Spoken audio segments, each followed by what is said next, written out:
সকলের জন্য একটা বিশেষ গুরুত্বপূর্ণ কথা বলছি, সেটা হচ্ছে আমাদের দেখবেন নামাজ পড়তে দাঁড়ালে অথবা নামাজের ভেতরে অথবা যে কোনো আমল করতে লাগলে সুধারণা খুব কম আসে, কুধারণা আসে। অনেক সময় নামাজের ভেতরে মনে হচ্ছে নামাজ অজু ভেঙে গেল, কোনো দুনিয়াবি চিন্তা বারবার মনে হচ্ছে, এরকম কিন্তু অহরহ অনেকের হয়। কারণ কি, শয়তান সবসময় আমাদেরকে আমাদের মন মানসিকতা নষ্ট করার চেষ্টা করে, আল্লাহর ইবাদতে আমাদেরকে বাধা সৃষ্টি করে।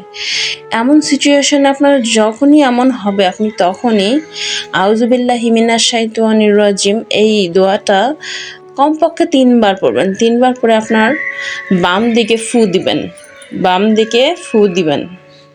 যেভাবে আমরা সালাম ফিরি নামাজে, সেইভাবে ওইভাবে সালাম ফিরার মতো করে ফু দেবেন, অবশ্যই দেবেন।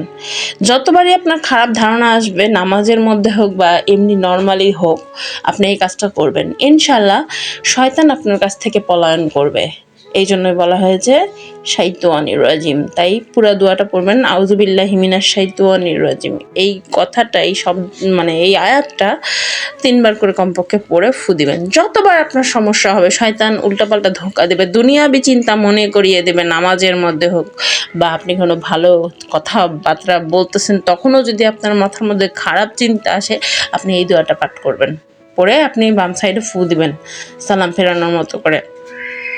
ইনশাল্লাহ শয়তান আপনার কাছ থেকে পলায়ন করবে। এভাবে যদি আপনি বারবার করতে থাকেন, শয়তান আপনার কাছ থেকে অনেক দূরে থাকবে, আপনি শয়তান থেকে মুক্ত থাকবেন, আল্লাহ তাআলা খুশি হবেন, আপনার আমলনামা শুদ্ধ থাকবে। সুবহানাল্লাহ।